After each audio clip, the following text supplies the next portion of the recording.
জানাচ্ছি new York city medical কেয়ারের পক্ষ থেকে doctor Amr Ashraf, Elmhurst digestive and liver ডিজিজের পক্ষ থেকে ডক্টর ওয়াং, লং আইল্যান্ড কেমিস্টের পক্ষে শাহাব আহমেদ, রুবেক্স ড্রাগসের পক্ষে রফিকুল ইসলাম।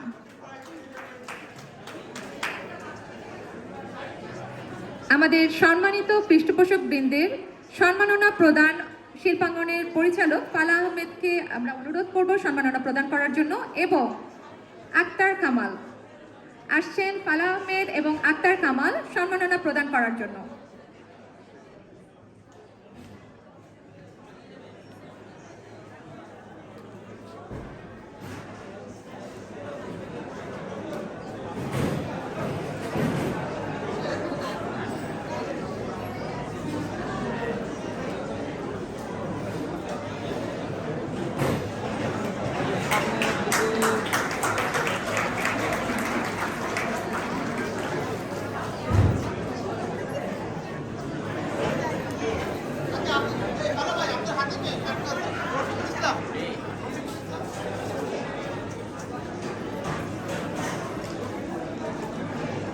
আরও একবার কৃতজ্ঞতা জানাই সম্মানিত সকল পৃষ্ঠপোষক বৃন্দের প্রতি।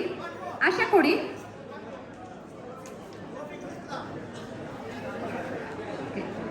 আরেকজনকে আমরা পেয়েছি আমাদের মাঝে। প্লিজ জোরে একটা হাততালি করুন।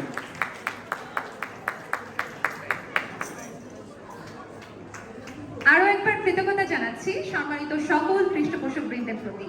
আশা করি আগামীতেও আপনারা থাকবেন শিল্পাঙ্গনের পাশে, উদ্বুদ্ধ করবেন শুদ্ধ বাংলা চর্চা। সম্মানিত সুধী, আপনারা সবাই শুনেছেন যে আমাদের অনুষ্ঠান আলোকিত করতে সুদূর বাংলাদেশ থেকে এসেছেন এ সময়ের সবচেয়ে মেধাবী রবীন্দ্রসঙ্গীত শিল্পী অদিতি মহসিন। একটু জোরে সোরে হাততালি হোক প্লিজ। শিল্পী অদিতি মহসিন বুলবুল একাডেমি অফ ফাইন আর্টস থেকে রবীন্দ্রসঙ্গীতে ডিপ্লোমা অর্জন করেছেন।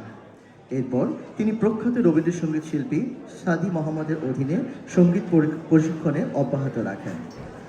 1992 সালে অদিতি শান্তিনিকেতনের বিশ্বভারতী বিশ্ববিদ্যালয় থেকে সঙ্গীত অধ্যয়নের জন্য ভারত সরকার থেকে পাণ্ডিত্য পুরস্কারে ভূষিত হন, যেখানে তিনি রবীন্দ্রসঙ্গীতের অন্যতম পণ্ডিত কণিকা বন্দ্যোপাধ্যায় এবং নীলিমা সেনের কাছ থেকে প্রশিক্ষণ গ্রহণের সুযোগ পান।